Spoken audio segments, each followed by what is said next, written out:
Hello student, इस video में हम बात करेंगे डीसीए में। ठीक है, डीसीए जो आपकी कोरल ड्रा सेकेंड सेमेस्टर की बुक है उसमें यूनिट नंबर 1 के जो इम्पोर्टेंट क्वेश्चन है मैं वो आपको लेकर आया हूँ। सिर्फ ये डीसीए कोरल ड्रा का है जिसमें आपके ये 3 क्वेश्चन रहेंगे। ठीक है, तो समझते हैं इन तीनों क्वेश्चनों को बहुत ही अच्छे से।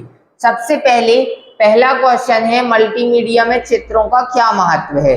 सबसे पहले मल्टीमीडिया, तो जो मल्टीमीडिया है ये मल्टीमीडिया आपका दो शब्दों से मिलकर बना है। कितने शब्दों से?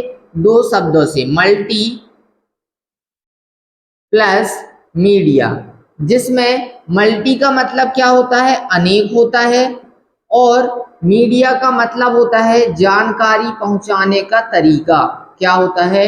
जानकारी पहुंचाने का तरीका, या आप बोल सकते हो सिंपल कि माध्यम होता है या तो साधन होता है। ठीक है ना, मैंने आपको तीनों चीजें बता दी हैं कि मीडिया का अर्थ जानकारी पहुंचाने का तरीका या माध्यम या फिर साधन होता है। अब बात करते हैं मल्टीमीडिया की डेफिनेशन की। मल्टीमीडिया का मतलब है मल्टीमीडिया, इसका मतलब है कि जब किसी भी जानकारी को, किसको? मल्टीमीडिया एक ऐसी तकनीक या तरीका होता है। मल्टीमीडिया एक ऐसी तकनीक या तरीका होता है जिसमें एक साथ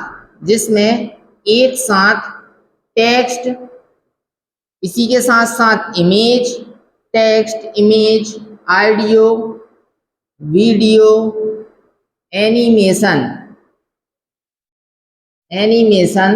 को प्रस्तुत किया जाता है। मतलब मल्टीमीडिया का मतलब है ऐसी तकनीक या तरीका जिसमें एक साथ text, image, audio, video, animation के माध्यम से क्या किया जाता है? टेक्स्ट, ऑडियो, वीडियो, एनिमेशन का इस्तेमाल किया जाता है जानकारी या मनोरंजन के लिए उसे क्या बोला जाता है? मल्टीमीडिया कहा जाता है। ठीक है, एक बार और डेफिनेशन सुनते हैं। मल्टीमीडिया का मतलब है ऐसी तकनीक या तरीका जिसमें एक साथ text, image, audio, video, animation का इस्तेमाल किया जाता है जानकारी या मनोरंजन के लिए, उसे क्या बोला जाता है? मल्टीमीडिया कहा जाता है। ठीक है, इसके बाद यदि इसी की दूसरी डेफिनेशन की बात की जाए तो मल्टीमीडिया क्या होता है? मल्टीमीडिया का मतलब है ऐसी जानकारी, या फिर बोल सकते हो मल्टीमीडिया का मतलब ऐसी जानकारी जिसमें टेक्स्ट, ऑडियो, वीडियो को एक साथ क्या किया जाता है? एक साथ माध्यम से प्रस्तुत किया जाता है, उसे ही मल्टीमीडिया कहा जाता है। मतलब इमेज हो, चाहे वो ऑडियो हो, चाहे वो टेक्स्ट, तो सभी को एक साथ आप क्या करते हैं? प्रस्तुत करते हैं, तो उसे ही मल्टीमीडिया कहा जाता है। ठीक है, अब बात करते हैं कि मल्टीमीडिया में चित्रों का क्या महत्व है। तो मल्टीमीडिया में चित्रों की सहायता से, या कह सकते हैं मल्टीमीडिया में चित्र बहुत ही जरूरी होते हैं, क्योंकि चित्रों की सहायता से लोगों को आप आसानी से जो भी बातें हैं उनको रोचक और प्रभावशाली ढंग से लोगों के समझने लायक और उन्हें काफी लंबे समय तक याद रखने योग्य बना सकते हैं आप किसकी सहायता से? इमेज या फिर चित्र की सहायता से।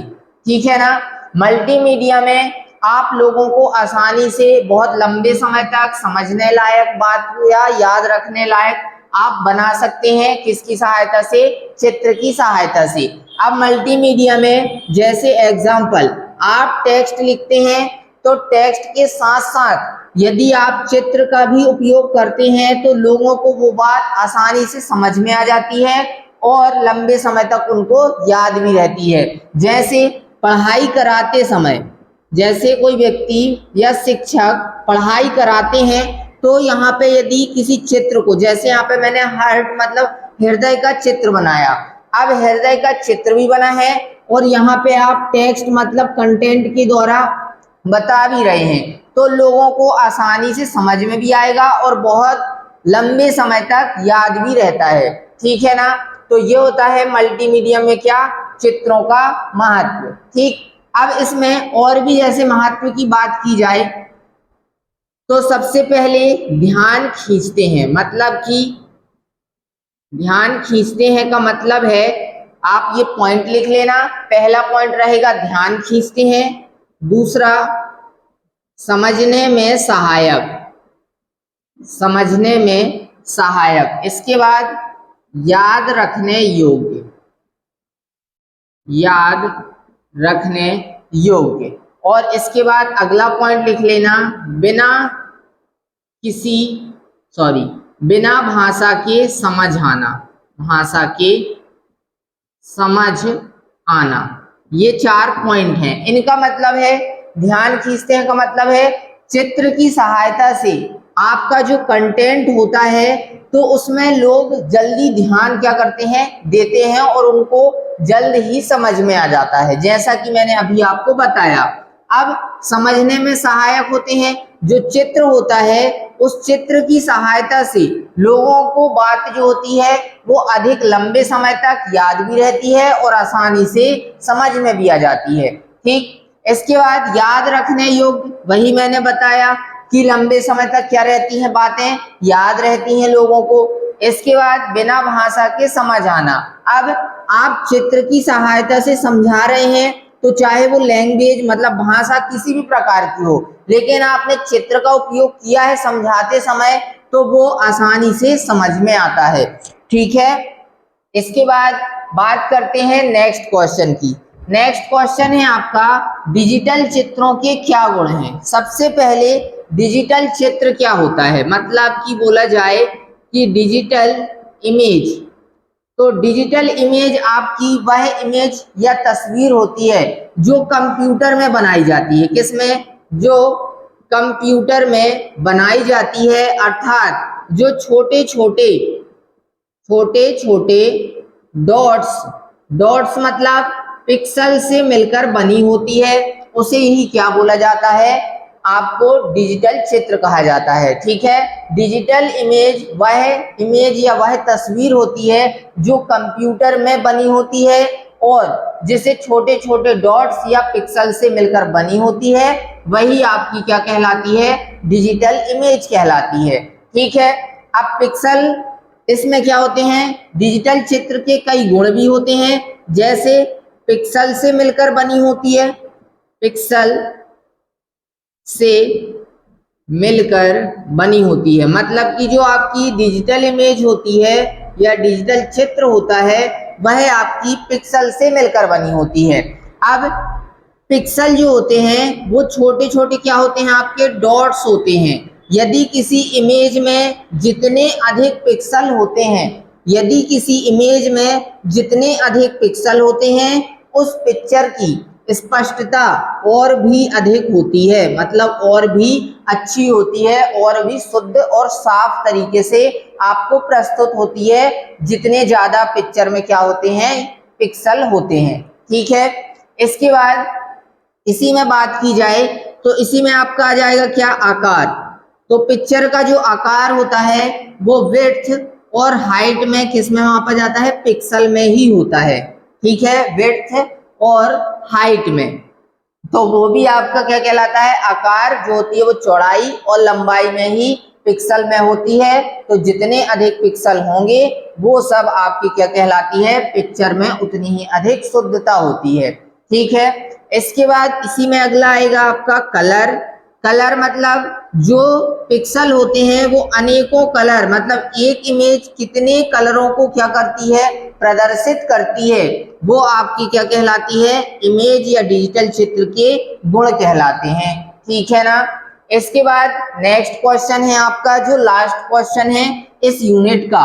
आप जो डीसीए वाले हैं वो डीसीए वाले सिर्फ इस यूनिट में इन 3 क्वेश्चनों बस को पढ़ के चले जाना, इन्हीं में से एक आएगा तो आपसे आसानी से बन जाएगा। ठीक है, बात करते हैं रास्टर और वेक्टर ग्राफिक में अंतर क्या होता है। तो रास्टर यहां लिख ले रहा हूं, वेक्टर, रास्टर ग्राफिक क्या होते हैं, जो आपके पिक्सल से मिलकर बनी होती है वो आपकी रास्टर ग्राफिक होती है, और जो वेक्टर ग्राफिक होती है वो आपकी पिक्सल से मिलकर नहीं बनी होती है, वो नोड, स्ट्रेट लाइन मतलब सीधी लाइन, कर्व से मिलकर बनी होती है, वो आपकी वेक्टर ग्राफिक होती है। इसके बाद रास्टर ग्राफिक को जूम करने पर वह क्या हो जाती है, ब्लर हो जाती है। ठीक है, ब्लर मतलब धुंधली हो जाती है या फट जाती है। इसके बाद वेक्टर ग्राफिक को आप जूम करेंगे तो भी वो ब्लर नहीं होती है, जितना भी आप उसे जूम करें वो ब्लर नहीं होती है।